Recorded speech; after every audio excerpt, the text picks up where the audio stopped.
This is Daily Blast Live. We're talking about what you're talking about. It's because everyone's talking about this. Always live, always real, always unpredictable. I think that's taking it to another level. Yeah. Log on and join our live conversation. He said this as we were coming on TV. DBL starts right now.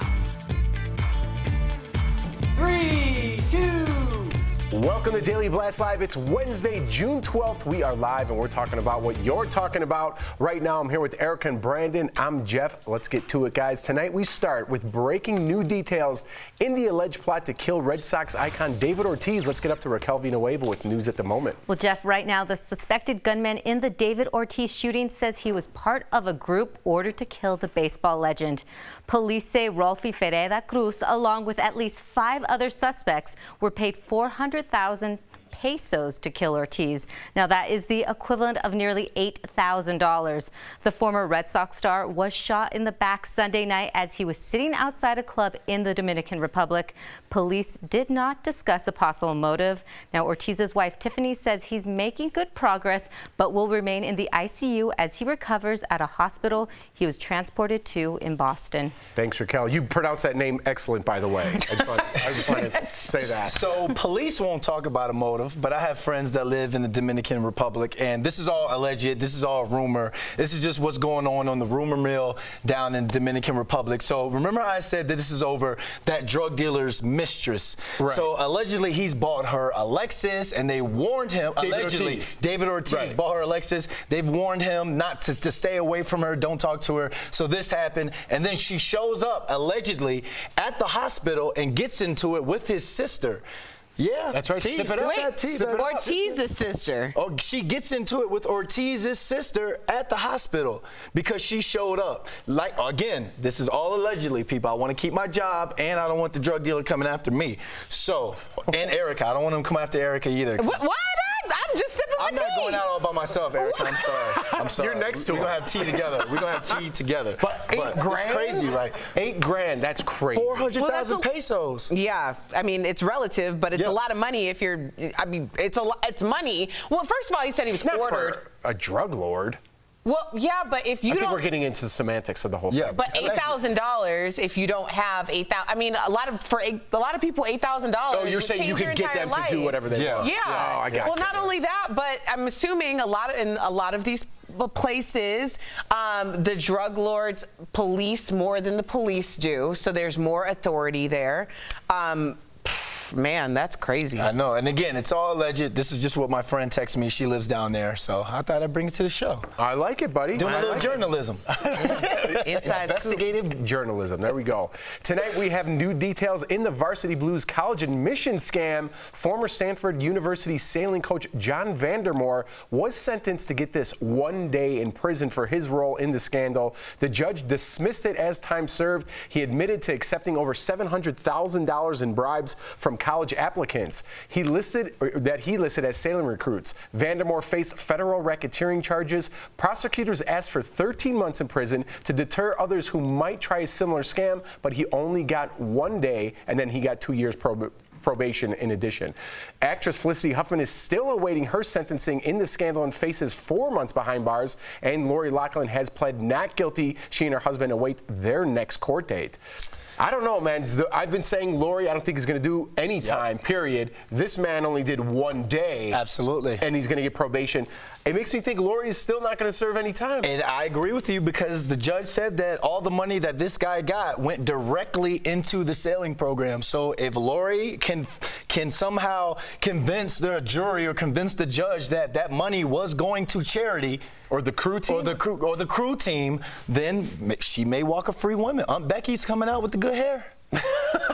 You're mixing up two stories. Yeah, I messed that up. My bad. Erica I was feeling myself. I'm sorry. Erica just nods and agrees. All right. Talk show host Wendy Williams. Guess what? She has a new boo. That's right. That's according to our source here at DBL. She was spotted in NYC going to dinner and shopping with her arm candy, Mark Toblet. Wendy met the 27-year-old felon in Los Angeles. The 54-year-old host says she knows about his checkered past. Here's his mugshot from 2013, and court documents show Mark pled guilty to conspiracy to commit robbery robbery with a dangerous weapon and was sentenced to 15 to 30 months. But that hasn't stopped Wendy. She posted this photo with Mark on Instagram, and the caption reads, "Last night was the most beautiful sunset in Sherman Oaks with special people, hashtag old enough to be your mother, hashtag very sexy man, hashtag my new life." This all comes quickly after Wendy announced her divorce from husband Kevin Hunter after he cheated and had a baby with another woman. Now, clearly, Wendy has a type. It's men who like to take money from other people. The husband did it. But the husband did it covertly. This guy did it overtly. Yes. So maybe she can manage the situation better. I don't see this being a big deal. After my divorce, or when my ex-husband and I separated, I had an interesting cast of characters that I dated. Hold on. There you go. Don't spill on yourself. But you know, it's like, because you're in a relationship for so long, and you're just like, oh, well, what's this about? Well, what's that about? But those aren't things that last forever, especially when the guy is like 9 years older than your son. Yes. So and this there's is more already a lot of lust issues than with love. this. I think she's trying to get her pick of the litter. She forgot. She's having new. fun. She forgot a hashtag. Stella got her groove back. That's all this is right now. Let's because be that honest. hashtag is real when Stella gets her groove You're not back. hiding anywhere with that jacket. That's number one. You want to be seen with your man with that. And then if she's hashtagging half my age, Yeah, she she knows knows. what's going on. She's having fun with this. My only thing with this, she went through such a tumultuous breakup with her ex and with the baby and all that. It's just, I might have stayed under the radar, but hey, do you. If she's having fun, have fun. Well, she has something to prove, too. She's trying to save face and say, like, oh, you're not the only one who can get a younger person, and on top of that, it's my money. Yeah. We keep talking about prison reform. Remember that dude, Prison Bay? He came out and he got him a billionaire. Now this dude gets out and he gets Wendy Williams. She's crime reform bill, whatever bill that's going on. These dudes is coming out with it. Look There's at that. your man. Look at that. Is that what you have to do, is go to prison? No, you have to be a good guy, you know, get an education, you work hard in life, or Prison Bay. get me out of this. I'll get you out of this Thank hole. you. Get me I out was of waiting to see how deep you were going to dig Me that. too.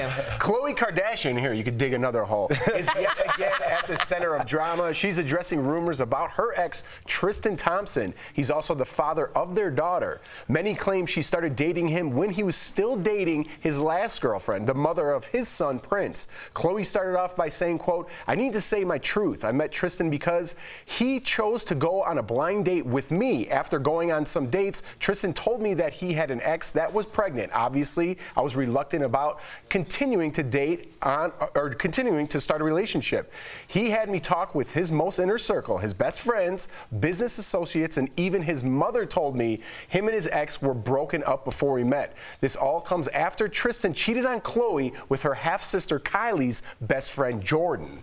See, the irony is not lost on any of us that Tristan's first baby mom name is Jordan Craig. Ironically. And then the woman who she's blaming on the split is Jordan Woods. Now, here's the thing. Jordan Craig recently came out and said that she had a lot of undue pressure on her because of the situation with Khloe and Tristan, which of course, but who also had a lot of undue issues when she was pregnant? Khloe. It's like, here's the thing. People understand that not every relationship's going to work out. Sometimes people get pregnant, they break up before anything happens. That's all understandable. But just own your part. Like, she's protesting so much that it makes her just look guilty by even continuing to have this conversation. If you feel like you're free and clear and you can sleep well at night, girl, sleep. But don't have this conversation with the rest of us. I agree. My dad used to say, if you give me more than one excuse, it's a lie. So, Yeah, like, and you see that? His mom told me. His best friends told me. We don't need to hear all that. But she's saying all that, and she's saying the one person that she should have called, the ex-girlfriend, Jordan Craig. Yeah. Right. Yeah. Trust me, I'm going with this with the audience. So I'm Yeah. just learning. But she should have called the ex-girlfriend and said, "Hey, listen, I'm about to get involved with your ex-man. You're having a baby. I might be part of this child's life. Are you cool with this?" Yeah. That should have been the only phone call she had to make, not everyone in their inner circle. But see, she was never going to make that phone call because that would have shown that she had a level of respect for this woman. She didn't have any respect for her because she truly believed that as a Kardashian, it wouldn't happen to her. Well, she's in this situation now. Speaking of situations, we're finally getting an explanation of why Justin Bieber challenged Tom Cruise to a fight, and it's tonight's Bieber Beat. Yeah, buddy. Earlier this week, the Biebs challenged Tom Cruise to a brawl on Twitter, saying if he doesn't fight, he's scared. Obviously, Tom never responded, and now Justin says, guess what? I was just kidding, guys. He says if the fight were to happen, he would have to get in good shape because, quote, Tom's got dad strength. He keeps up with these jokes. Remember April Fool's? It was with the baby. Remember they were joking? With the puppy. The puppy. And then, yeah. And now, I mean, I really don't think it's funny, but that's your boy. That's my boy. Dude, he's in his young 20s. Yeah. I mean, I don't think there was need for that, but I don't know if he knows the power that he has yet. Does know the You're power. Justin Bieber. Absolutely. Every time he tweets something, he's like, let me just mess with 20 million people real quick. Like, I mean, who It's has more that like type 100 million, but Well, let's just mess with it. it's insane, though. Let's mess with the country. I mean, I was digging it, weren't you? I mean, whatever. I want to see the fight now. Now I want to see the fight. But Get it in sounds shape. like he's a little scared. No, get in shape. Get in shape. Conor McGregor, take the fight. I want to see it. It's charity. What about Tom Cruise? I think he has to be part of this, too. Oh, Tom. Did I say Tom McGregor? No, you said Conor McGregor, but that's okay. All right. I'm just Don't worry, Brandon. We're going to break. Take a deep breath, buddy. DBL's Live will bring you breaking news as soon as it happens. Coming up, new developments in the ongoing saga between Taylor Swift and Katy Perry. Have they let bygones be bygones? And later in the show, it's been 25 years since the murder of Nicole Brown Simpson and Ron Goldman. We're taking a look back at the case that defined the 90s and paying tribute to the victims.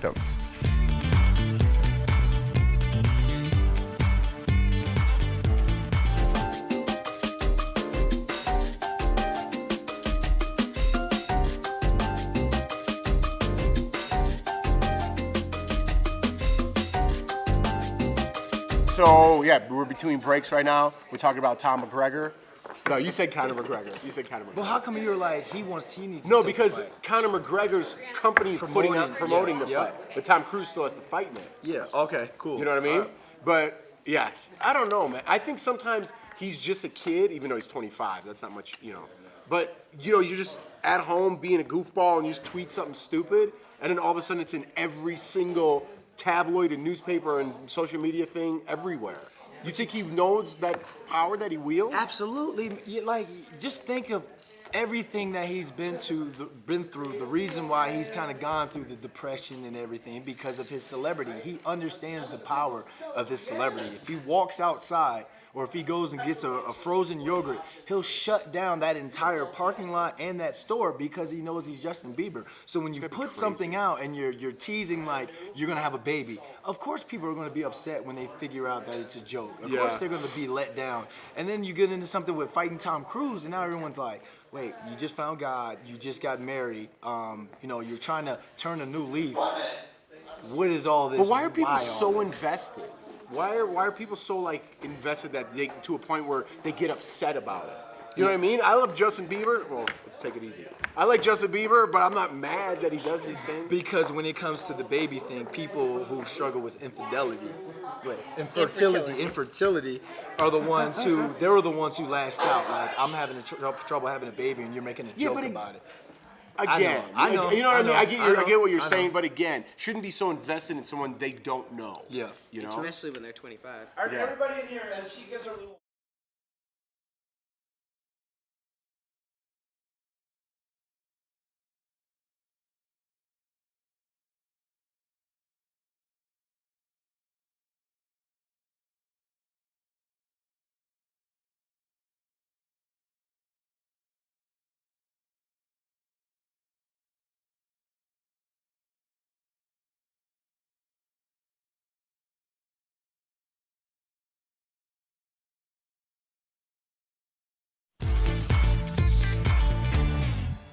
Welcome back to DBL. It's What Up Wednesday, and we've got all the juicy gossip that everyone is talking about. So let's head on over to our What Up World map, where our first stop is Beverly Hills, where there's no more bad blood between Katy Perry and Taylor Swift.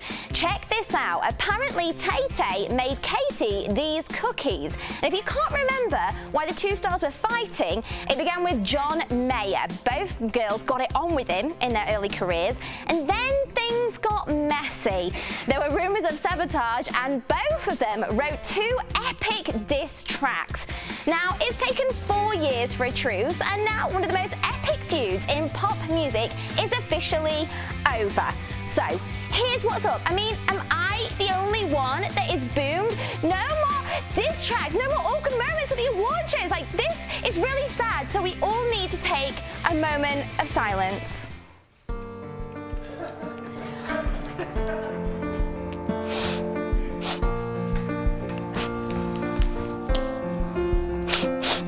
Wait, we're back. Okay, whatever. Our next up is London, where the rumour has it that Meghan Markle is planning a post-baby shower.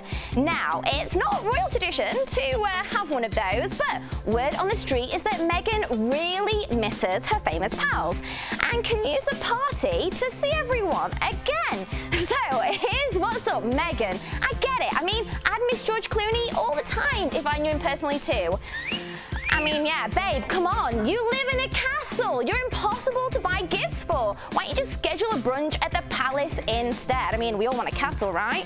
And speaking of babies, our last stop is in New York, where actress Mindy Kaling finally revealed why she's been staying quiet about her baby's dad.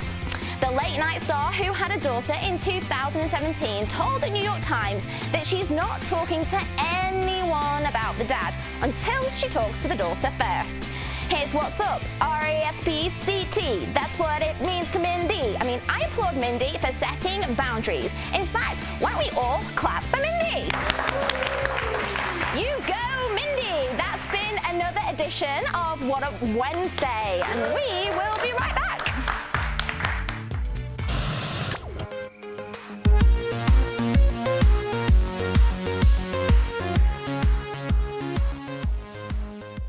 Hi DBL Nation, it's Raquel here, and I have a movie review for The Secret Life of Pets 2. Now, I saw the first one and thoroughly enjoyed it, and if you're thinking about taking your kids or grandkids to see the sequel, I have some things you need to know. So first up, if you have little kids, it could be kind of scary. Like, I know when I was 5 years old, I was terrified of dark spaces and growling animals, and you're gonna get a lot of that in this film. So if they're really scared of sudden noises and the dark, just kind of prepare them for that, or if you kind of sense that scene coming up, make sure they're okay, just in case, because when you're in a movie theater and the setting's darker, it's different than when you're at home and they know they're in a safe space. That whole ambiance can kind of scare them. But other than that, I wanted to say that it's a funny film. It has all the jokes. Kevin Hart's in it. Tiffany Haddish is in it this time. And I think the coolest appearance has to be from Harrison Ford. He is the coolest dog you can ever imagine. He is just as cool as Han Solo, as Indiana Jones, and as Rooster, the dog. So I gotta give them credit for doing that. The one objection I have to it is that they portray wolves unfairly. That has just been such a stereotype that's happened in stories from thousands of years past, and they fall into it again. So if you watch it, I think afterwards maybe take your kids aside and tell them that wolves really don't deserve that bad of rap, and I just am sad that they went that route, and I just want to alert people to that. But other than that, if you like the first film, the jokes are there. Everything that you liked about it will be there, and I say go see it for some laughs. .com. Orenthal James Simpson not guilty of the crime of murder. Welcome back to Daily Blast Live. Today we are looking back at the O.J. Simpson case 25 years later. On this date in 1994, Nicole Brown Simpson and Ron Goldman were found stabbed to death in Brentwood, California. O.J. Simpson was famously acquitted of the murders in the trial of the century. Today's Ron's sister Kim and father Fred spoke out on GMA, and Kim talks about seeing O.J. and what she wished she had done to him. Let's watch. A couple years after the verdict, I saw him walking across the parking lot, or what I believed was him. I was by myself in my car, and I revved the engine, and I gripped the steering wheel thinking I could take him out right here, nobody would know. It never goes away. It's always there. The pain is always there. The loss is always there. It's hard for me to imagine that it's 25 years. Ron would be 50 now.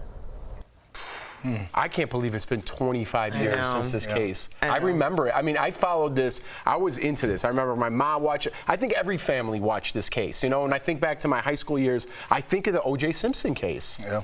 You know, I was so concerned about what she said about seeing him in the parking lot, because I think for a lot of people who don't get justice, they start to see people everywhere you go. You're right. Even if it doesn't make sense to see them. And I'm not saying she didn't. She seems like she might have been unclear with it too. But when you aren't allowed that type of justice in court or in society, I think that it just haunts you all the time. Yeah, and I remember the first time I went by that house in Brentwood, like I felt chills. Like I never had that feeling, but I'm standing there looking at it, and I just felt chills go across my body. I used to live right around the corner from there. My buddy lived in between it. So I drive by Bundy and pass by it, and every single time I pass it, I'd be like, there's the O.J. house. You know, in my head, I never had enough of it. But that case kind of altered the course of history. Yeah. You know, the way we view things, the way we view court cases now, everything has changed since that case. Without O.J., there's no Kardashian empire. I don't think so. I don't think so, because everyone knows the Kardashians from the father, and that's how they put them on the map, kind of. Exactly. And there's some other big players we want to talk about in this case. In Kim Goldman's new podcast, Confronting O.J. Simpson, she talks to some of these major players in the case, including lead prosecutor Marcia Clark, whose appearance was scrutinized throughout this trial. This year, Marcia exec produced The Fix, loosely based on O.J.'s case. And co-prosecutor Christopher Darden became a defense attorney and at one point was going to represent rapper Nipsey Hussle's shooter, but pulled out after receiving death threats. Meanwhile, after serving 9 years in prison on unrelated robbery charges, 71-year-old O.J. Simpson is living the quiet life in Las Vegas. He wants to forget the past, and he told the Associated Press, quote, "We don't need to go back and relive the worst day of our lives. The subject of the moment is the subject I will never revisit again. My family and I have moved on to what we call the no negative zone." The two children he shared with Nicole, Sydney, and Justin live in Florida and work in real estate. Robert Shapiro, part of O.J. Simpson's dream team of lawyers, still practices law today. Robert Kardashian, as we mentioned, passed away in 2003 from cancer, and Johnny Cochran died in 2005 from a brain tumor. O.J.'s friend Kato Kaelin, if you guys remember, was living on O.J.'s property and was a witness for the prosecution. Most recently, he was on Celebrity Big Brother. So not only did it change the course of history in my mind, it put a lot of people on the map, including the Kardashians, including Kato Kaelin, including Faye Resnick. Faye Resnick, yeah, exactly, who is Nicole's friend, who's now on Beverly Hills Housewives. Right, and we also now know what dream teams of lawyers are. That was the jargon that was used. Wow. I'm still infatuated with it 25 years later. It's amazing.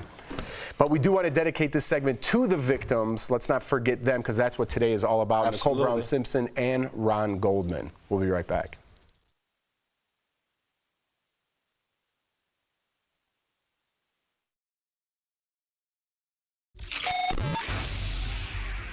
Hey DBL Nation, I know, not the face you were expecting, right?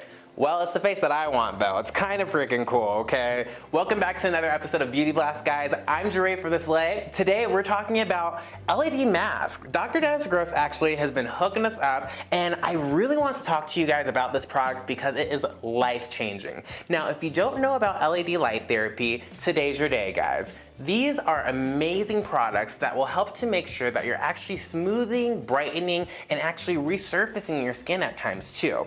Now, LED light therapy can be used with red, blue, green lights, but with this light mask, you have the option of red, blue, which kind of looks a little bit more pink blue to me, and a mix of red and blue.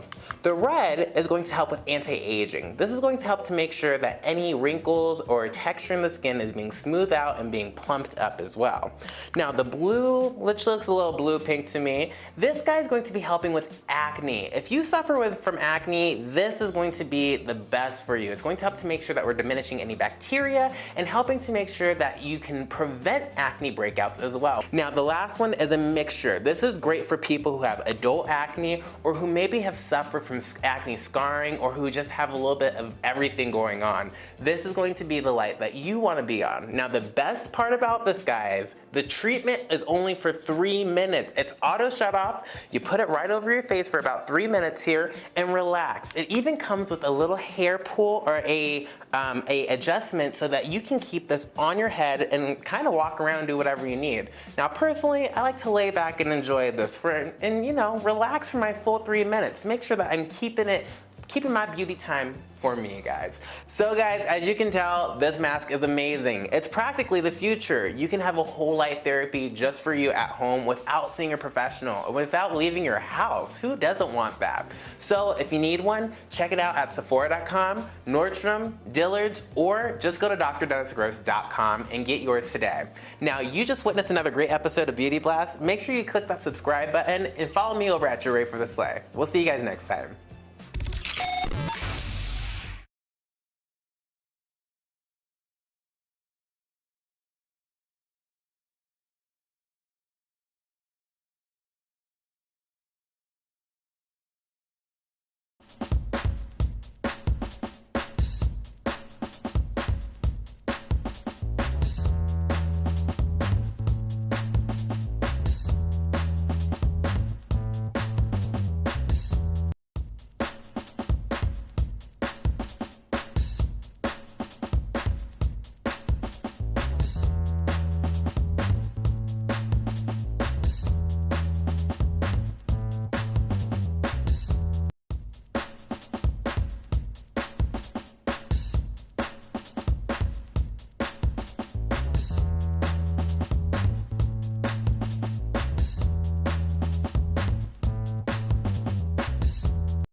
Welcome back to DBL. We have our favorite candies, and we had a pretty heated argument about it yesterday. If you missed the show, here's what happened. Who eats red Tootsie Pops? It's all about the chocolate ones. What? So see what had the what chocolate. planet did Red you come Tootsie from? Pops? Dude, you would go with those. that chocolate The Tootsie chocolate Pop Tootsie over Pop. a red one? Absolutely. Everybody likes red. Nobody likes red Tootsie Everyone Pops, loves but you red. and Are Pete you serious? Davidson. Oh, what kind of Starburst colors do you like? Pink. Oh, now you're normal. Thank you. I like banana runs. I like banana Laffy Taffies. Yes. You eat banana Starburst? No, I eat the pink Starburst. So Brandon, you're blindfolded right now. Sounds like you like pink Starburst, but can you pick it out of a candy lineup? We have you blindfolded, as everyone can see. Now it's time to put your mouth where your mouth is.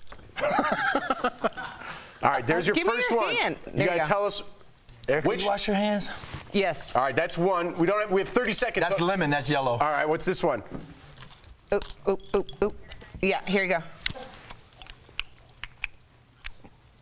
That's pink. Okay. Here's How one more. sure? Here's Here, one try more. the last one. Here's one more.